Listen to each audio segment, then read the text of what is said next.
Good morning. I wanted to come to y'all this morning with a quick video.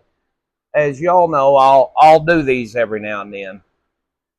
When I do these videos, it's all things that has happened to our customers or people that we know.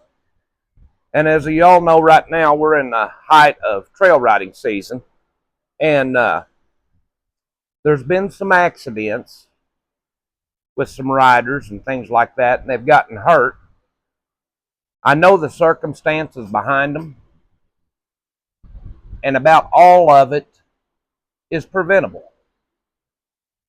And so Joy and I was talking this morning. She said, you really need to do this video. So that's what I'm going to do.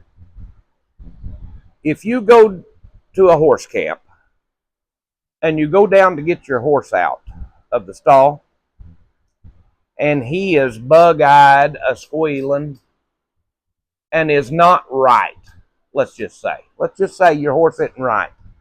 He's all hyped up. Why is that? Well, you don't know. You don't know why he's like that. But he is somewhat out of control. Now, you've been in bed sleeping all night in your trailer. Who knows? A bear could have come up. Anything could have come up in the middle of the night. Got that horse all jacked up. Look, horses are animals. They have brain and they have a hair. They have hair.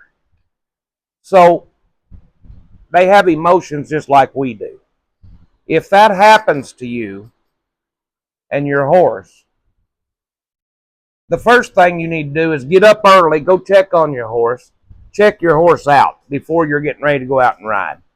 If you see something like that and there's a round pen available, stick him in that round pen and work him and try to get his mind back on you.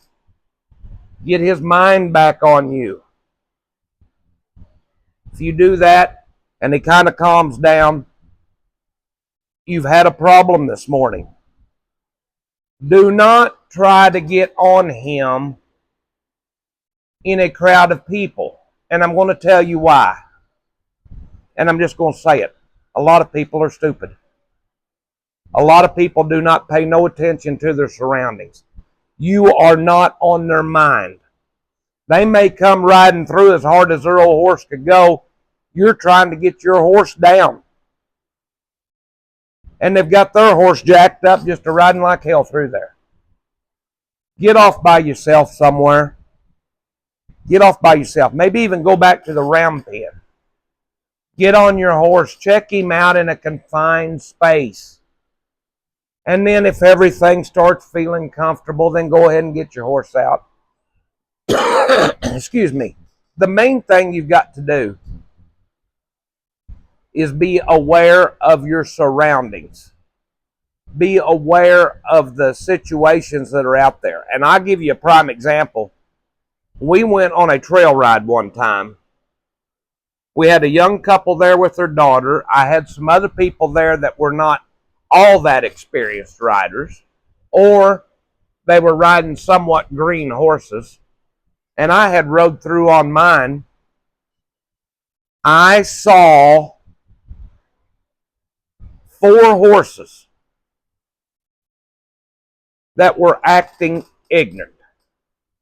And the riders had no control over them. I turned around and went back and got the people that was with me together and said, okay, you see that horse? You see that horse? You see that horse? Stay away from them. They're going to cause you trouble. You need to be watching everybody else. You need to watch everybody else. You need to pay close attention to your horse. Look, guys, there's a lot more to this than what everybody thinks.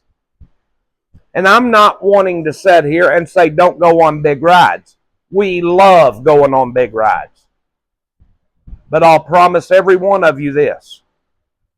I get my butt up. I get my horse saddled up. And I get on my horse and I ride him around and I warm him up. I go through my warm-up exercises on my horse.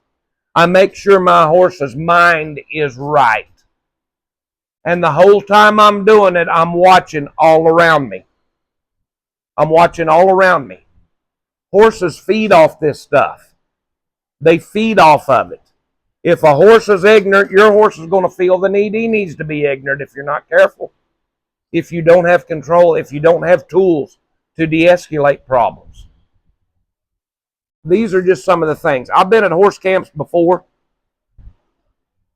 The last time I went to this place, the horse camp owner caused a woman to come off her horse and get hurt. Because he come through 90 miles an hour, hollering, "Get in line or get out of the way," and just kept hammering down, and her horse lost its mind. I can tell every one of you right now, I have never been back to that horse camp since. And I will never go back to it again. For that reason. I mean, if you own a horse camp, the safety of your camper should be the number one thing on your mind. And you should not have a hand in somebody getting hurt over your stupidity. Look, these are things that are 100% true. These are things that happen. What I'm on here to do is tell you, take a good look around the camp. Take a good look around at people on their horses. Watch them.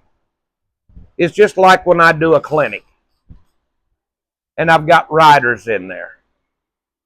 Do you know the first thing I do once I put them on their horses? I'll say, okay, just lope your horse. Guys, you can tell in about 3 minutes how many of those horses are broke. You can tell how many of them are safe. Because, look, so many of these horses out here are not broke. They are not broke. People are riding them and they're doing what I'm telling you. They're stealing rides and they're getting away with it. The problem is, sooner or later, those people are going to get hurt. What I just hope is that they don't get you hurt as well. Okay? Now, you know, a lot of this stuff is just everyday foundation work to do on your horse. And look, guys, we got a Patreon page. We do all this groundwork and stuff. I know that most people hate doing groundwork. But look, it gives you the foundation. It gives you foundation on your horse. It gets you getting control of your horse on the ground. And I'm here to tell y'all, if you don't have control of him on the ground, you will not have control of him when you're on his back. So this is just a little old short video that I wanted to do. Y'all have any questions, feel free to contact us. But just take care of yourself. Be aware of your surroundings and other riders.